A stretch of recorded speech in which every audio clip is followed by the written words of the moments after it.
तेने ब्रह्महृदाय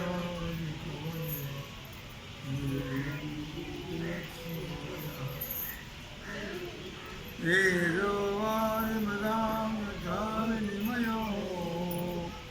यत्र सर्वो नशा दाम्ना स्वेन सदा निरस्तकुहकं सत्यं परं धीमहि सत्यं परं धीमहि सत्यं परं धीमहि गोपाल कृष्ण भगवान श्री सिद्धेश्वर भगवान की जय। श्री जगद्गुरु तुकाराम महाराज, श्री संत ज्ञानेश्वर महाराज, जय श्री संत एकनाथ महाराज की जय। सर्व संतन की जय। सर्व बाल गोपाल की जय।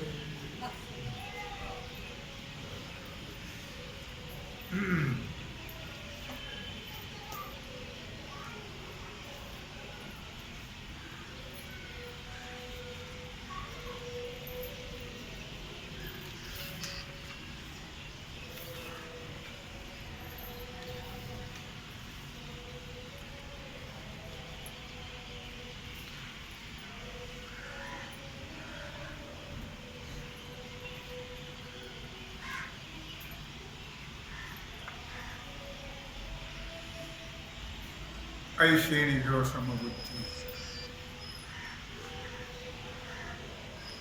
गिलावया सोगम सिद्धि अंगविताति निरवधि योग दुर्गी शिवी कृपा भगवान सिद्धेश्वराच्या आश्रम कृपेन श्री रुक्मिणी पांडुरंगाच्या चरणाजवळ बसून श्री सद्गुरु ज्ञानेश्वर महाराज, श्री जगद्गुरु तुकाराम महाराज, श्री संत एकनाथ महाराज यांच्या चरण सानिध्यामध्ये आपण सर्वजण मिळून महान ग्रंथराज ज्ञानेश्वरीच्या 12व्या अध्यायाच्या 57व्या ओवीचा परिचय करतो. 46 ओवी आपली चालली होती. 46 ते 56 लक्षात घ्या मी काय सांगतो. या ओव्यामधून योग सांगितला आणि तो योग किती अवघड आहे त्याचं वर्णन या जवळपास 10-12 ओव्यातून केलेलं आहे. योगाची विचार करण्यासारखी गोष्ट आहे. चांगदेव महाराजांनी 1400 वर्ष योग केला. योग केला म्हणजे सामान्य नाही येतो. ज्याने 14 वेळा काळाला परत पाठवलं तेवढं योग सामर्थ्य होतं त्यांच्या ठिकाणी. मेलेली माणसं, मेलेले प्राणी सुद्धा त्यांच्या नजरेने जिवंत होऊन उठून जाते. चांगदेव, मी चांगदेवाचं सांगून जातो. चांगदेव महाराजांच्या समाधी लावून बसायचे ते 6-6 महिने आणि लोकांना माहीत झालं त्यांना ती सिद्धी योगाने प्राप्त झाली. प्रेताकडे पाहिलं की ती उठून पडायची. लोकाला माहिती झाल्यामुळे कोणाचे मांजर मेले तरी घेऊन बसायचे, कुत्र मेलं तरी घेऊन बसायचं, माणूस गेलं तरी घेऊन बसायचं. मग ते 6 महिने ते राहील का? ते कुजून सडून जायचं तरी बसायचंच घेऊन. मग ह्या बाबा विचित्र एवढा की तो एकाच दिशेला पाहायचा, बाकी तसंच. पण ज्या दिशेला पाहायचा तेवढे उठून पडायचे प्रेत जिवंत, बाकी तसेच सडत पडले. एकदा ही भावंड तिथून चालली होती, लहान होती, घाण सुटली होती प्रेतांची. मुक्ताने विचारलं, दादा काय रे प्रकार हा, ती घाण कसली? तिथं एक बसला होता माणूस कुत्रे घेऊन, प्रेत कुत्रे. त्याला विचारलं, काय रे बाबा, हा काय प्रकार आहे? त्याने सांगितलं की चांगदेव महाराजांची समाधी 6 महिन्याने उत्थान पावते. त्यानंतर ते ज्या दिशेला पाहतात, सगळीकडे पाहत नाही, ते चमत्कारिकच होत. ज्या दिशेला पाहतात तेवढी प्रेत उठून पाहतात जिवंत. असं मुक्ताई लहान होती. मुक्ताई म्हणजे काय, मेल्याने थोम मातवले. ते एक हाडूक पडलं कुत्र्याचं, कधी काळाचं होतं कोणाच. ते हाडूक घेतलं आणि असं फिरवलं मुक्ताईने, दिलं फेकून. ते फेकून ते हाडकाचं कुत्र होऊन पळून गेलं. आणि सगळीच्या सगळी प्रेत जेवढे तिथं होते, काय असतील ते, कशाची असतील ते सगळे जिवंत होऊन गेले.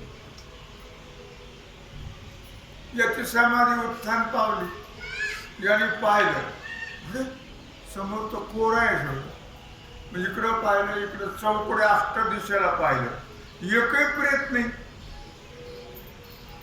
शिष्याला विचारलं, काय प्रकार आहे हा? ते म्हणले 2-4 पोरं होते लहान लहान. आणि मुलगी तर फारच लहान होती सगळ्यात. तिथे तुम्हाला शिव्यात घातल्या. मला हो काय म्हणलं, काय मेल्याने थोम मातवलं मी. थोम करतोय मला? हो. आणि कसं काय झालं सगळं? तिथं म्हणले एक हाडूक पडलं होतं जुनं, आणि त्या मुलीने घेतलं आणि ते असं फिरवलं आणि फेकून दिलं. त्याचं कुत्र होऊन पळालं आणि कोणीच राहिलं नाही, सगळे जिवंत होऊन गेले. चांगदेवाला आश्चर्य. 6 महिन्यांनी आपण एका दिशेला पाहतो आणि मुलगी आणि ते लहान पुढा आणि तिचं हे सामर्थ्य, हे काही सामान्य नाहीत मुलं, हे सामान्य नाही. आपण त्यांच्या भेटीला जायलाच पाहिजे.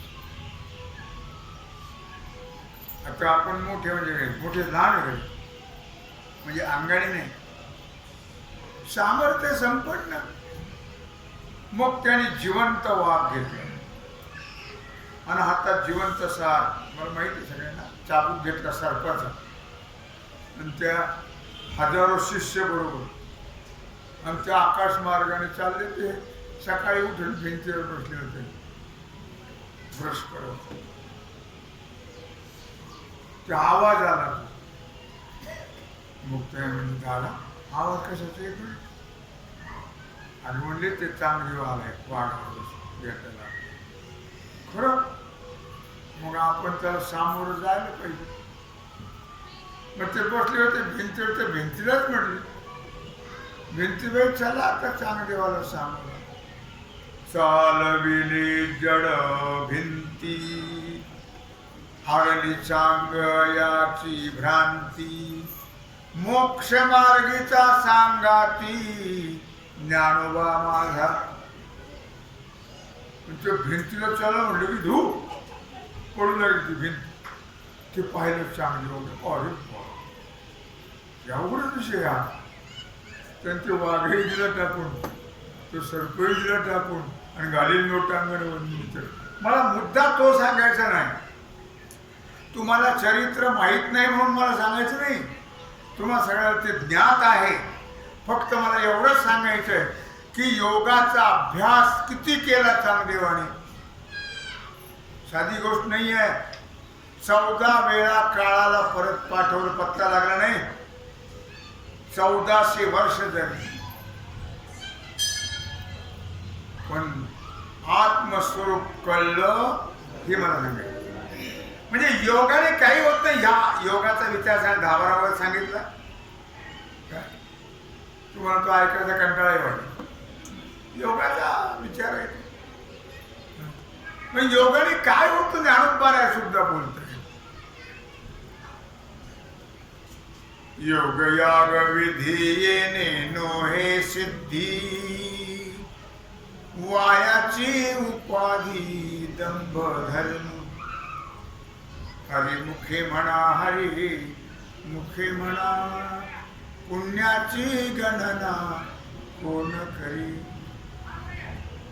योग याग विधी येणे हे सिद्धी योगाने ब्रह्मस्वरूप आत्मस्वरूप कळल्या जात नाहीये उलट योग किती अवघड आहे ती तुम्हाला दिग्दर्शन करणार आहे योगाची या वाटा माऊली पुढे सांगताय जे निघाले गा सुभटा त्या दुःखाचाची वाटा भागा आला मिळत तर काहीच नाही इतकं सोपं आहे काय सगळ्याला मिळेल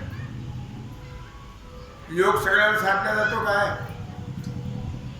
कुंडली जागेकडे विचार कोण करते काय काय यातना आहेत त्याला किती दुःख आहे किती कष्ट लागतात 6वा अध्याय बघून घ्या तुम्ही त्यात सर्व वर्णन केलेलं आहे मला मुद्दा सांगायचा काय आहे की या 10-12 ओव्यामध्ये योगाचं तत्व सांगितलं योगाचं महत्व सांगितलं आणि माऊली वर्णन करता आहेत योग या आणखी 2-4 ओव्या आहेत त्याच्या तारतम्य तात्पर्य सांगण्याच्या ऐसे निजे समबुद्धी गिळावया सोहम सिद्धी अंगविताति निरवधी योग दुर्गे साधी गोष्ट नाही आहे अशा प्रकारे ज्यांची बुद्धी सर्वत्र सारखी असते समबुद्धी समत्वम योग उच्चते समबुद्धी ज्यांची झालेली आहे म्हणजे सोहम सिद्धी सोहम तत्वमसी महावाक्यात सांगितलेलं आहे तो परमात्मा मी आहे अशी भावना ताब्यात आणण्याकरता अशी भावना निर्माण होण्याकरता अंतिम अवस्था आहे योग आणि ती योगाचे किल्ले चढून जातात म्हटले माऊली अंगविताति निरवधी योग दुर्गे दुर्गे म्हणजे दुर्ग किल्ले योगाचे किल्ले करून जातात आणि योग रूपी अमर्याद अशा प्रकारचे किल्ले आपल्या स्वाधीन करून घेतात फायदा काहीच नाही योगाने प्रकृती चांगली राहते तर योग करावा लागत तेवढं करावं जास्त नाही आणि चित्तवृत्तीचा निरोध एवढंच बाकी काही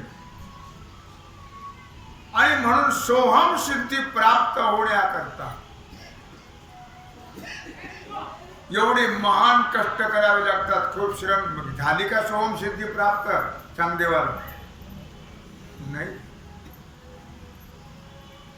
शेवटी मुक्ताईचा शिष्य व्हावं लागेल मग त्याला सोहम सिद्धी प्राप्त होईल मुक्ताईने सांगितलं वेड्या जगामध्ये ब्रह्म दिसे उघडे जगामध्ये ब्रह्म दिसे उघडे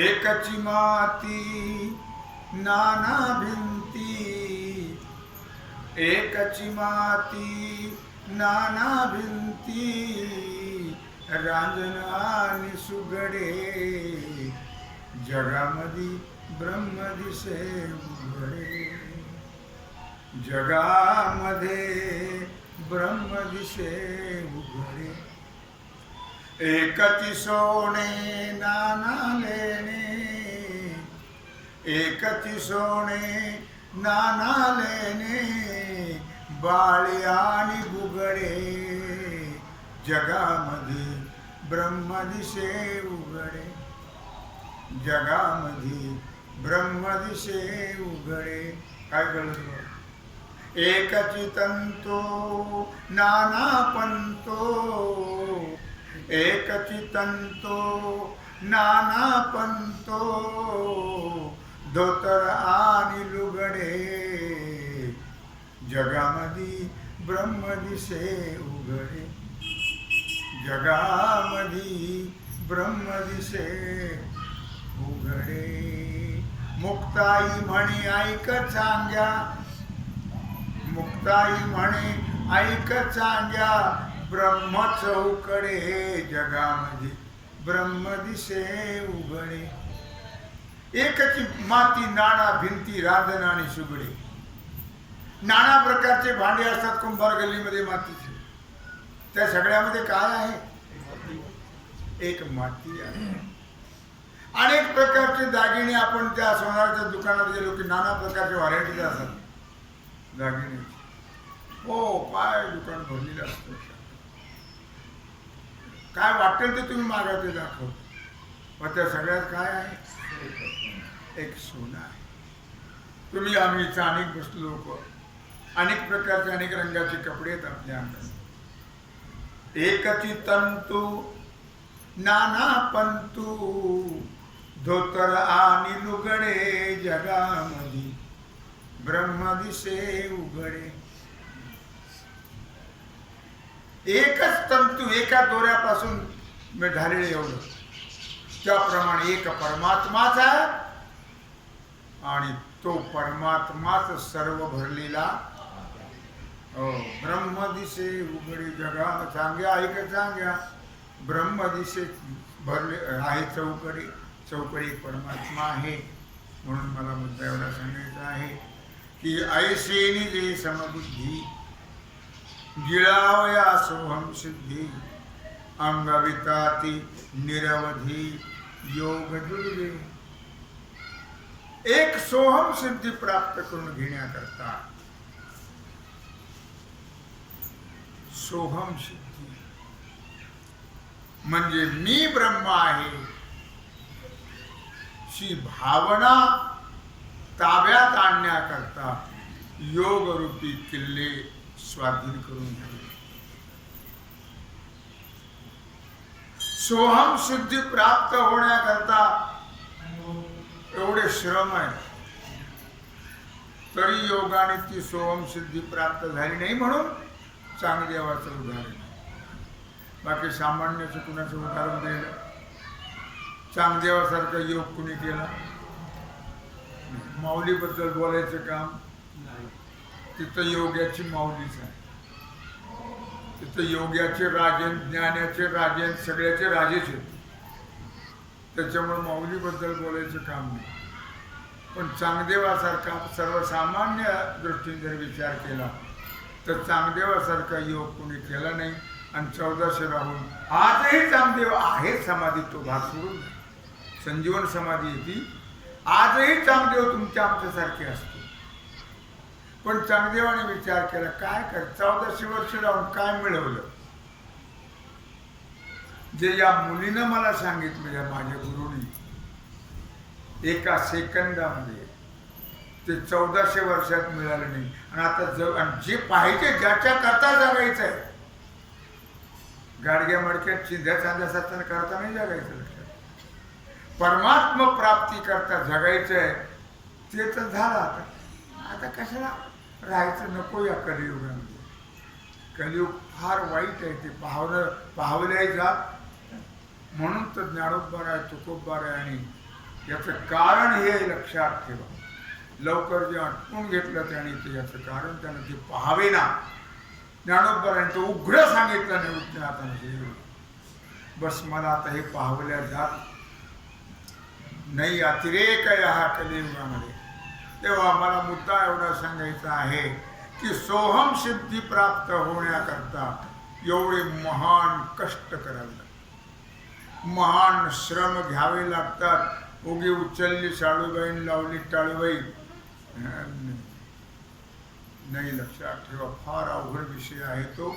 त्याला खूप कष्ट आहेत, खूप श्रम आहे. आपुलिया साठो वाटी, शून्य घेती उठा उठी, तेही मातेची किरटी पावतीला. असू द्या कुठल्या का मार्गाने जाईनात, पण मुक्काम एकच आहे. असतील मार्ग भिन्न, असतील नास्तिक मतवादी की नाही येतील. नास्तिक मतवादी परमात्म्याला प्राप्त होत नाही किंवा परमात्मा प्राप्त करून घेऊ शकत नाही. मग आस्तिक वेद मानणारे ते पुष्कळ प्रकार आहे. वेद मांडण्याचे 6 ते 6 मते, 6 शास्त्रकाराचे 6 मत आहेत. लक्षात ठेवा, प्रत्येकाचं मत भिन्न आहे. सिद्धांत फक्त सांगणारे एकच आहे, उत्तर मीमांसक, महर्षी व्यास. बाकी सगळे शास्त्रकार मतवादी आहेत. त्यांची मतं इकडे जुळत, ते उगे वेद मांडणारे आहेत म्हणून त्यांना आस्तिक म्हणायचे, एवढंच. बाकी हे रामानुजाचार्य, वल्लभाचार्य, मध्वाचार्य, निंबार्क हे सगळे द्वैत मतवादी आहेत. हेही सत्य तेही सत्य, संसारही सत्य परमात्माही सत्य. 2 असतात का एकच असतं? सत्य एकच आहे. सत्य तो सत्य तो विठ्ठला, कागा हा दाविला जगदाकार. सांभाळी सांभाळी आपुली हे माया, आमाशी का भया भीत केले. रूप नाही त्याशी ठेवी येले नाम, वाऊगाची भ्रम वाढविला. सत्य तो विठ्ठला. सत्य फक्त एकच परमात्मा आहे. की द्वैतवादी सत्य 2 सत्य म्हणतात, 2 सत्य होऊ शकत नाही म्हणून द्वैतवादी. अद्वैतवादी एकच परमात्मा सत्य मानतात. आपुलिया साठो वाटी, शून्य घेती उठा उठे. तेही मातेची किरीटी पावती गा. शून्यम शून्यम. अरे शून्यम शून्यम मानून का परमात्म्याची प्राप्ती होते? नाही, पण भगवंताचं फार विशाल अंत करणे, ते म्हणले तेही मलाच मिळतात. काय म्हणतात? हा, विशाल अंत करणं आहे. ते कुणाला बाजूला फेकत नाही. या सगळे खटनट यावे, शुद्ध होऊन जावे. संत महात्मे आणि भगवंत यांचं फार विशाल अंतर. जे खळाची व्यंकटी सांडो, तया सत्कर्मी रती वाढो. भूता परस्परे पडो मैत्री वाढो. दुष्ट असेल तरी त्याची दुष्ट बुद्धी जावं, दुष्टाचा नाश नाही हो. आम्ही दुष्टाचा नाश हो असं म्हणतो. तसं ते म्हणतात नाही, त्यांचा दुष्टपणा जावा. आमचे गुरुजी नेहमी सांगायचे की रावणाच्या वेळेस जर तुकोबारे असते तर भगवान श्रीरामाला सांगितलं असतं तुकोबाराने, जे खळा व्यंकटी सांडो, मारू नका जाऊ. त्याचा फक्त दुष्टपणा जाईल याचे प्रयत्न करा. हो, दुष्टाला सुद्धा किती त्रास दिला हो या लोकांना. तुकोबाराय, नामदेवराय, नाथराय, ज्ञानेश्वर महाराज किती त्रास द्याला. त्या त्रासाला प्रमाण मर्यादा नाही विचार. तरी पण ते कोणावर रागवले, कोणाचं म्हटलं हो असं म्हटले नाही. सगळ्यांचं कल्याण व्हावं, सगळ्यांना सुबुद्धी प्राप्त व्हावी, सर्वांची दुष्ट वृत्ती नष्ट व्हावी. आम्ही तर लगेच त्याला मुर्दार पाडून मोकळे होतो, दुसरी गोष्टच नाही. तसं साधू संत आणि भगवंत नाही आहेत, लक्षात ठेव. हो, भगवंतानी नाश केला असेल. परवाच मी सांगितलं तुम्हाला, पुतळेचा केला, शिशुपाळाचा केला, कंसाचा केला, रावणाचा केला, पण त्यांना आपलं पडते. स्वस्वरूपाची प्राप्ती त्यांना दिली, मोक्ष. जो नरकाला पाठवली नाही. आपुलिया साठो वाटी, शून्य घेती उठा उठी. तेही मातेची किरीटी पावती गा. आपल्या स्वतःच्या मोबदला देव देतात. स्वतःचा मोबदला देऊन आणि शून्य ग्रहण करतात. पण अर्जुना, अरे ते सुद्धा मलाच, तेही मातेची किरटी पावती गा, ते सुद्धा मलाच प्राप्त होत. त्यांची ही साधना आहे. प्रत्येकाची साधना वेगळी आहे. कुणाची चांगली असेल, कुणाची वाईट असेल, भाग सोडून द्या, त्याचा विचार नाही करायचा.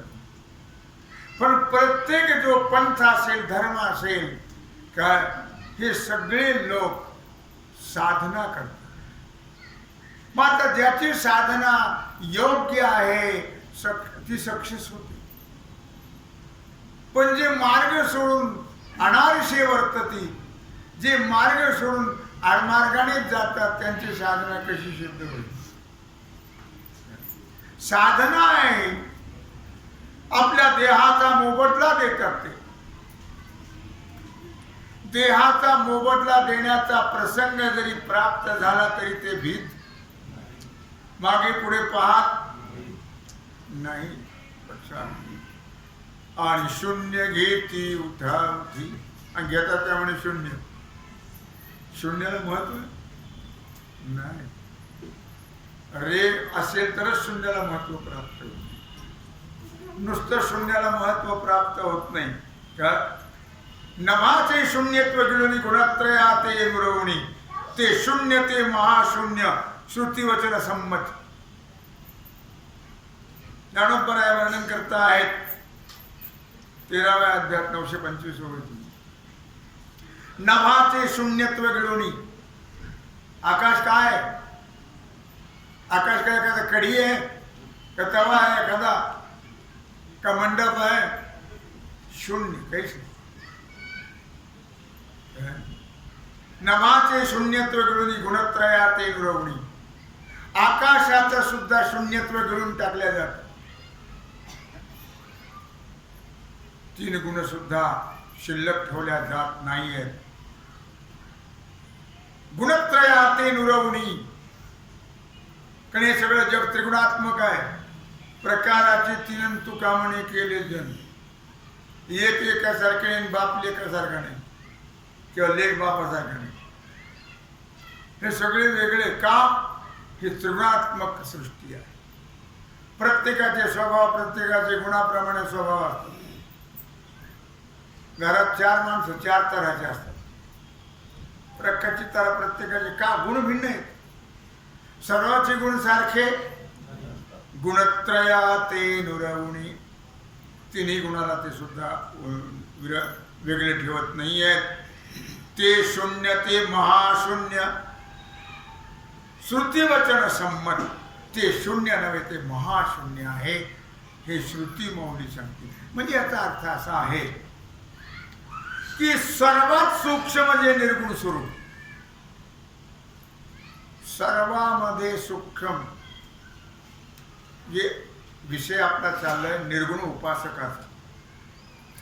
आपण सगुण उपासक पाहिला, सगुण रूप पाहिलं, निर्गुण रूप पाहिलं, आणि निर्गुण उपासकाचा विषय चाललेला आहे. का की अशा प्रकारे अर्थ याचा नभाचे शून्यत्व गिळवणी, म्हणजे सर्वात सूक्ष्म म्हणजे निर्गुण स्वरूप, सर्वात सूक्ष्म, सगळीकडे भरलंय पण दिसत इतकं सूक्ष्म आहे, इतकं सूक्ष्म आहे, अणुपेक्षा सूक्ष्म आहे. जसं महाराज अनोरणीया थोकडा तुका आकाश आहे, अनोरणीया महतो महिया, परमात्मा अणुपेक्षा सूक्ष्म, महतापेक्षा मोठा. म्हणून नभाचे शून्यत्व गिळवणी, म्हणजे सर्वात सूक्ष्म म्हणजे निर्गुण स्वरूप, त्याची प्राप्ती करून घेतात. त्या निर्गुण स्वरूपाची कोण? निर्गुण भक्त. निर्गुण भक्त, निर्गुण भक्तात चालला विषय. भगवान म्हणतात ते सुद्धा मलाच प्राप्त होतात. कारण निर्गुण शून्य रूप जे आहे ते मीच आहे.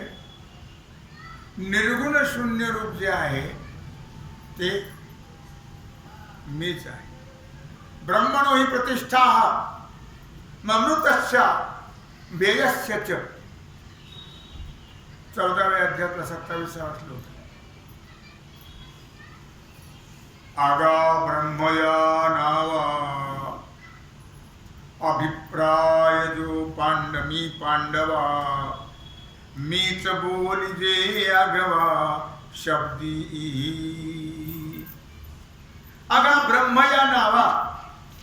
अरे बाबा अर्जुना ब्रह्म ब्रह्म ब्रह्म म्हणतात ते कुठं एखाद्या झाडा झेंड्यावर आहे काय? अरे मीच आहे. ब्रह्म ज्याला म्हणतात ते मीच आहे. तुम्ही आम्ही कोण आहे? इथं बसले बसले मला काही हरकत नाही. तुम्ही आम्ही सर्व कोण आहोत? आपणची ब्रह्म हाती परिब्रह्म म्हणावया भीती. मी तो स्वय परब्रह्म मी तो स्वय आत्माराम. अरे मी स्वतः आत्माराम आहे. मी परब्रह्म आहे. फक्त निश्चय व्हाना म्हणून जन्म मरण दुःख भोगायला होतं. निश्चय न झाल्यामुळे. निश्चय झाला की बस पुनरपि जन्म संपला. म्हणून भगवान म्हणतात की हे अर्जुना आगा ब्रह्मया नावा अभिप्राव मी पांडवा मीची बोली जे आघवा शब्दी. या शब्दाचा निर्णय जो आहे तो माझाच आहे. मीच आहे. झालं.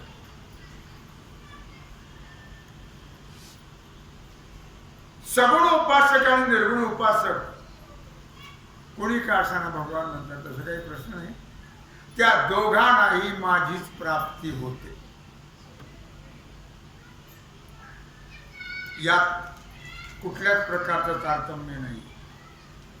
मग विशेष निर्गुण उपासकामध्ये काय असणार? काय आहे निर्गुण उपासकामध्ये ते पुढच्या बोलूच. वाचोन योगाचे निबळे अधिक काही मिळे ऐसे नाही आगळे कष्टचितया. वाचून योगाचे निबळे व एरवी योग आचरणामुळे विशेष काही लाभ होतो असं नाही. योग आचरणामुळे विशेष काही लाभ होतो असं नाहीये. हा असं समजण्याचं काही कारणही विशेष प्रकारचा लाभ योगाने होत नाहीये. अधिक काही मिळे ऐसे नाही आगळे कष्टचित आहे. बस त्यांना श्रम फक्त त्यांच्या पदरात. कष्ट मात्र त्यांना भोगावे लागतात. बाकी दुसरं काहीच मिळत नाही. योगाने काहीच मिळत नाहीये. सगुण उपासकापेक्षा त्यांना विशेष काय मिळणार आहे? सगुण उपासकाला तरी परमात्मा प्राप्ती होते. मात्र त्यांना मिळत नाही असं नाही. मिळतं ते कष्ट. योगाने कष्ट मात्र भोगावे लागतात. पुढच्या श्लोकात फार सुंदर विचार सांगता आहे. त्यांना फार फार झालं तर कष्ट मिळतं. क्लेशोधिकतरस्ते अव्यक्तासक्त चेतसाम. अव्यक्ता हि गति दुःखम देहवद्भिरवाप्यते क्लेशोधिकतरस्तेषाम. त्यामुळे त्याचा विचार एवढं करत नाही. पण योगाने कष्ट मिळतात गोष्ट खरी आहे. पण संसारापेक्षा कमी आहे. संसारासारखे कष्ट कशातच नाही. दुःख कशातच नाही. आणि परमार्थासारखं सुख कुठंच नाही. पण डोमला असं मूर्खपणाचं आपलं की ते आपल्याला कळतच. तुम्हाला त्या सुरुवातीला सांगितलं, संसार कडू आहे आणि परमार्थ गोड आहे. पण आम्हाला संसार झाला गोड आणि गोड परमार्थ झाला कडू. हे दुर्दैव आहे आमच्या लक्षात, दुर्दैव आहे. म्हणून म्हटलं या क्लेशोधिकतरस्तेषां अव्यक्तासक्त चेतसां. अव्यक्त आहे गतिर् दुःखम देहवद्भिर्वाप्यते. अव्यक्त ब्रह्मामध्ये, अव्यक्त ब्रह्म म्हणजे अव्यक्त ब्रह्म म्हणजे काय? निर्गुण ब्रह्म त्याला काय म्हणतात? अव्यक्त निराकार नाही ज्या आकार, जेथुनी चराचर हरिशी भजे. अव्यक्त निराकार, जे निराकार आहे त्याला अव्यक्त म्हणतात आणि सगुण रूपाला व्यक्त म्हणतात. सोपं आहे. मग अव्यक्त जे ब्रह्म आहे म्हणजे निर्गुण, त्या ब्रह्मामध्ये ज्याचा अंतःकरण आसक्त झालेला आहे. अव्यक्त ब्रह्मामध्ये पुष्कळाला निर्गुण आवडतं, पुष्कळाला सगुण आवडतं आणि पुष्कळाला काहीच आवडत नाही. असे जास्त जगामध्ये भरणा जर जास्त कोणाचा असेल तर काहीच आवडत नाही. काहीच म्हणजे सगुण निर्गुण, बाकी सगळं आवडत. सगुण निर्गुण म्हणजे परमात्मा. याचा अर्थ असा की परमात्मा मात्र आवडत नाही. परमात्मा आवडण्याकरता सुद्धा अनंत जन्माची पुण्याई लागते. अनंत जन्माची. तुम्ही उगीच नाही आणलं इथं आला, तुम्हाला पुण्याने खेचून आणली. हो, उगीच नाही. ज्ञानेश्वरी ऐकणं, वाचणं, नामस्मरण करणं याच्याकरता तिळ तिळ पुण्य साचा पडे, तरी हे बहुता जन्मी जोडे. नाम तुझे वाचेसी आतुडे, समागम घडे संतांचा. तिळ तिळ पुण्य साचा पडे. अनंत जन्माची पुण्याई लागते तेव्हा कुठं परमार्थ आवडतो. आपल्या घरातल्या लोकांना किती परमार्थ आवडतो? शिवाय घालतात आपल्याला का आवडतं? सगळ्याला आवडत असेल तर भाग्य समजायचं. आमच्या घरातल्या सगळ्यांना आवडतं, भाग्यवान. तुका म्हणे भाग्य या नावे म्हणजे आणि संसारी जन्मीचे याची लागे. भाग्यवंत मनोजया शरण गेले पंढरीराया. हो, त्यांना भाग्यवंत म्हणावं. आम्ही दैवाचे दैवाचे, आम्ही दैवाचे दैवाचे, दास पंढरी रायाचे. हो, आम्ही भाग्यवान आहोत.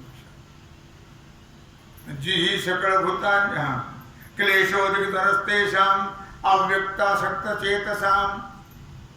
अव्यक्त आहे तर दुःखम देहवद्भिर्वाप्यते.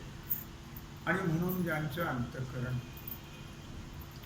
अव्यक्त ब्रह्माच्या ठिकाणी आसक्त झालेलं आहे, असे जे आहेत त्यांना क्लेश दुःख सगुण उपासकापेक्षा पुष्कळ अधिक भोगावं लागतं. सगुण जसं लगेच कळतं तसं निर्गुण लगेच कळत नाही. त्याच्याकरता खूप क्लेश घ्यावे, कष्ट भोग. काही त्याला धरायला जागाच नाही ना. सगुण निर्गुण परमात्म्याची उपासना कुठं खांबाला धरून करावं कशाला? कष्ट आहे त्याच्यामध्ये, क्लेश आहेत त्याच्यामध्ये. क्लेशोदितरस्तेषां काय म्हटलं त्याने?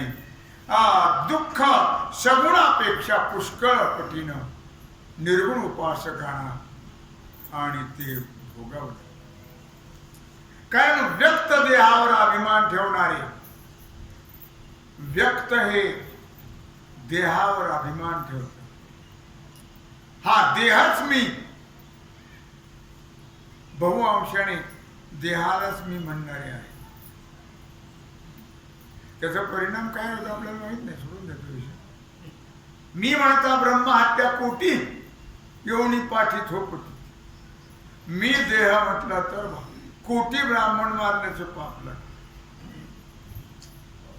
पण आम्हाला मी कोण हे कळतच. म्हणून माऊलीने म्हणाला आहे मी हा कोण, करावा विचार म्हणे ज्ञानेश्वर निवृत्तीचा.